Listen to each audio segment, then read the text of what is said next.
सुंदर मंदिर, बाजूला तलाव, नारळाची झाडे आणि तलावात पडलेले मंदिराचे आणि नारळाचे प्रतिबिंब. हे निसर्ग मंदिर म्हणजे रामधरा. हे प्रभू श्रीराम वनवासाला गेले होते तेव्हा त्यांनी येथे काही काळ वास्तव्य केले होते, अशी आख्यायिका सांगितली जाते. मंदिर अतिशय सुंदर आहे. मंदिराच्या खांबावर सुंदर नक्षीकाम आहे.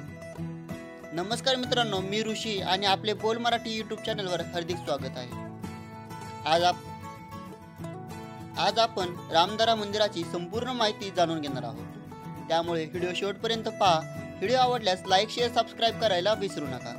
चला तर मग व्हिडिओला सुरुवात करूया.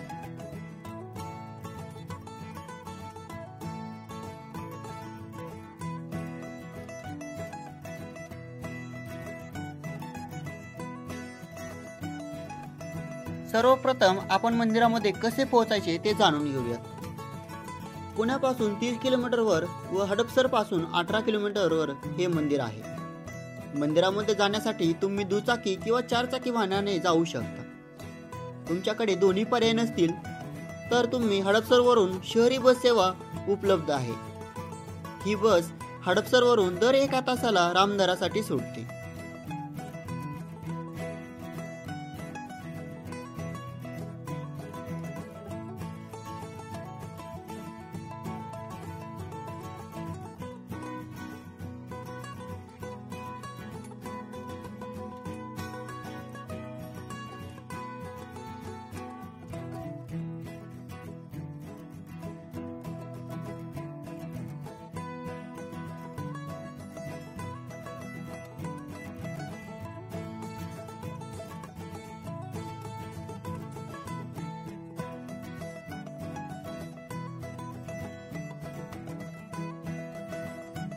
तीस किलोमीटरचा प्रवास करून आम्ही शेवटी रामधऱ्यासाठी पोहोचलो.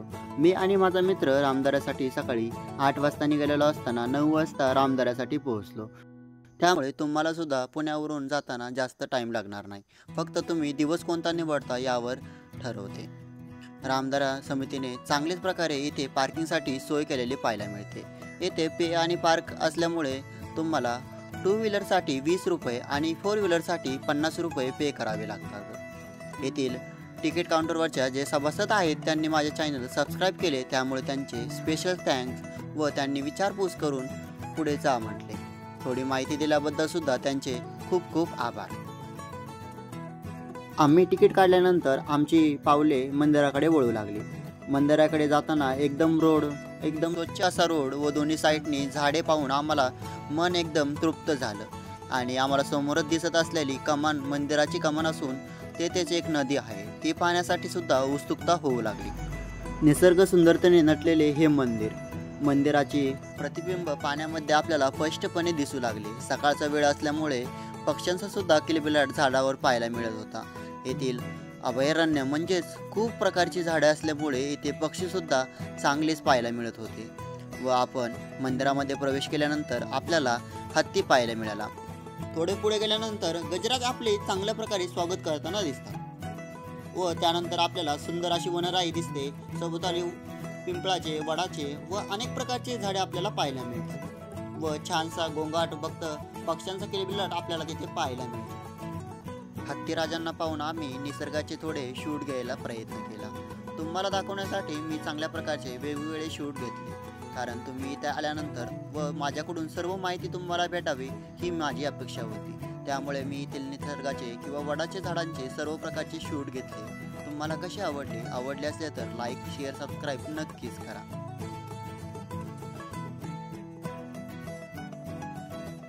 मंदिरामध्ये प्रवेश केल्यानंतर तुम्हाला मन एकदम प्रसन्न वाटत असेल, कारण की येथील शांतमय वातावरण पाहून वेगळाच आनंद होतो. मन एकदम शांत झाल्यानंतर तुम्ही पाहू शकता की हे दगडांनी बांधलेलं मंदिर पाहायला मिळत आहे.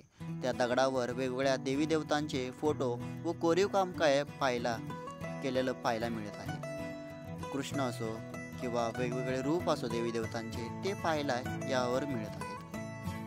आणि मंदिराच्या आतमध्ये प्रवेश केल्यानंतर तुम्हाला सुंदर नंदी पाहायला मिळेल.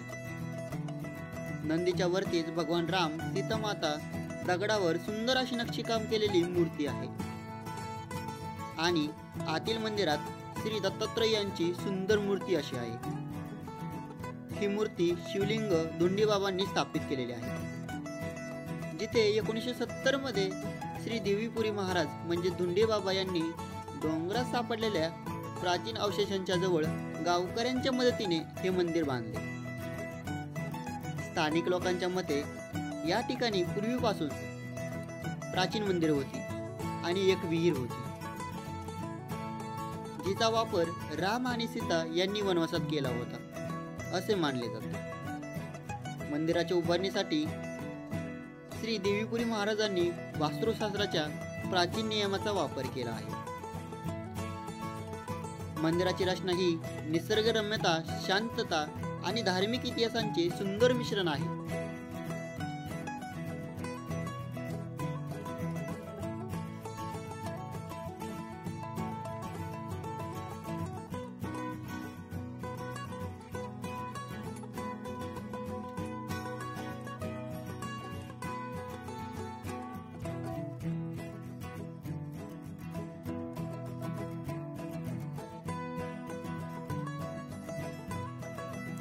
राम मंदिराचे दर्शन घेतल्यानंतर आम्ही वळलो पोटपूजेकडे.